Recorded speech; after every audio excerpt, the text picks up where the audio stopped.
존경하는 시민 여러분, 안녕하십니까?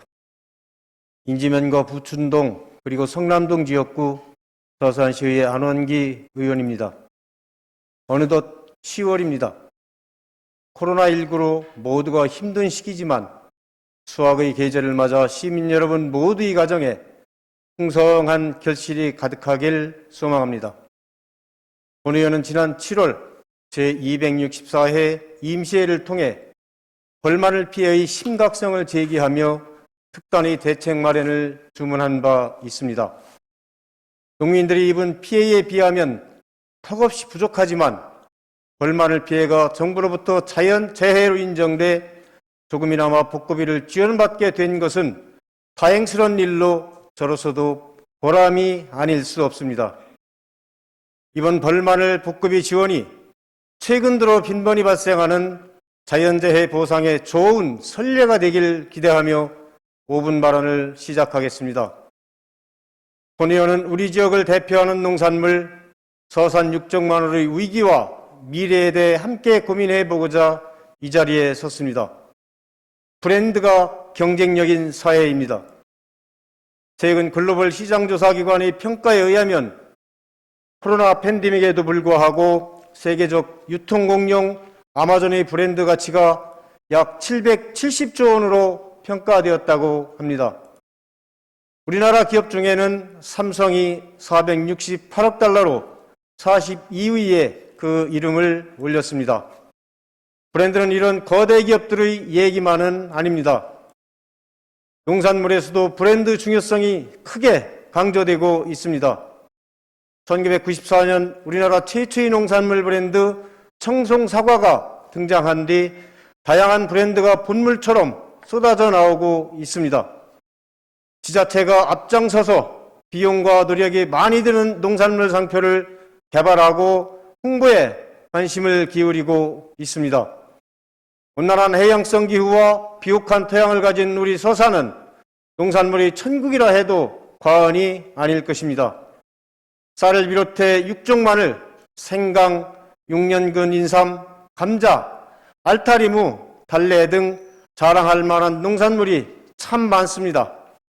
그 중에서 하나만 꼽으라면 단연 육종 마늘일 것입니다. 1504년 연산군 일기에 전라도에서 진상한 마늘보다 충청도 서산 마늘이 품질이 우수하다라고 기록되어 있는 것만 보아도 그 효능이 이미 조선시대부터 알려졌음을 잘 알 수 있습니다. 이러한 전통성을 인정받아 2005년 농산물로는 전국 최초로 특허청에 지리적 표시 단체 표장을 등록했습니다. 또한 2014년 프란치스코 교황 방문을 계기로 육종 마늘을 활용한 내식 메뉴에 대해 상표 출원을 한 바도 있습니다.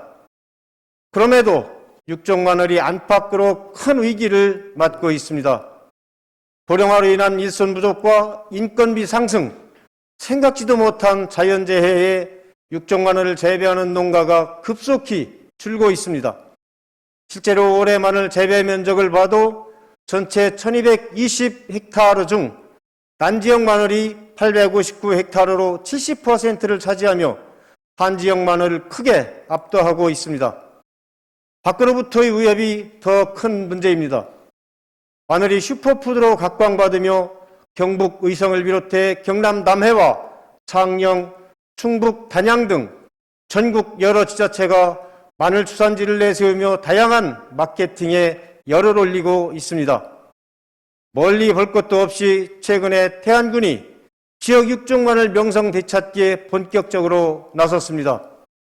태안군은 육종 마늘 재배를 국가 중요 농업유산으로 지정받기 위해 관련 용역 절차를 진행하고 있는 것으로 내년도 중순경 농림축산식품부에 지정 신청서를 제출할 것이라고 합니다. 국가 중요 농업유산은 오랜 시간에 걸쳐 형성된 고유의 유무형 농업자산을 보존하고 관리하기 위해 2012년 농림축산식품부가 도입한 제도입니다.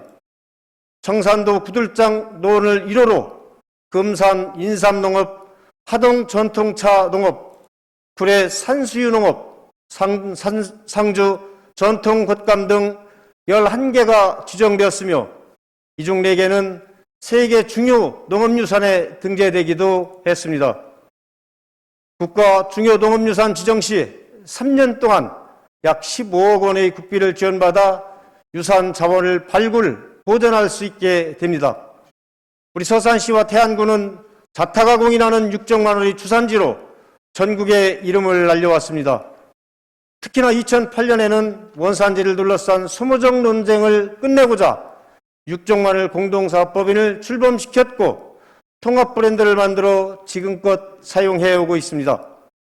그럼에도 불구하고 태안군의 국가 중요 농업유산 지정 신청이 또다시 원산지를 둘러싼 갈등과 소모적 경쟁을 불러일으키지는 않을까 우려되기 때문입니다. 그렇다고 태안군을 탓할 수 있겠습니까? 그동안 우리는 육정마늘의 경쟁력을 높이기 위해 어떤 노력들을 해왔는지 되돌아봐야 합니다. 서산시는 매년 생산 장려금, 수화수매, 유기질 비료 지원, 출하 지원 등의 수십억 원의 예산을 지원해 왔습니다. 과연 이런 노력만으로 안팎으로 인한 육정마늘의 위기에 충분히 대응할 수 있겠습니까? 육정마늘은 우리 서산시에 있어서 단순한 농산물이 아닙니다. 지역을 대표하는 소중한 브랜드이고 자존심인 것입니다. 여러 가지 어려운 여건에서도 여전히 4,600여 농가가 육정마늘을 재배하며 지역의 자부심을 지키고 있습니다. 어찌 보면 육정마늘의 위기는 어제 오늘의 일이 아니라 이미 예견된 일인지도 모릅니다. 분명한 것은 이제는 변해야 한다는 것입니다. 본 의원이 기회 있을 때마다 강조하듯이 보조금으로 연명하는 육정마늘이 아니라 지속적으로 가치를 창출하는 육정마늘이 되어야 하겠습니다. 농산물에는 재배의 역사와 문화, 사람, 이야기가 농축되어 있기에 사람의 마음을 움직이는 차별화된 브랜드 창출이 충분히 가능하리라 생각됩니다. 구슬이 서말이라도 꿰어야 보배란 말이 있습니다. 우리만이 독특한 개발로 서산 육정마늘이 최고의 브랜드로 재탄생할 수 있도록 각고의 노력을 기울여 주실 것을 주문합니다. 본 의원도 함께 고민하고 연구하겠다는 말씀을 드리며 이상으로 5분 자유발언을 마치겠습니다. 감사합니다.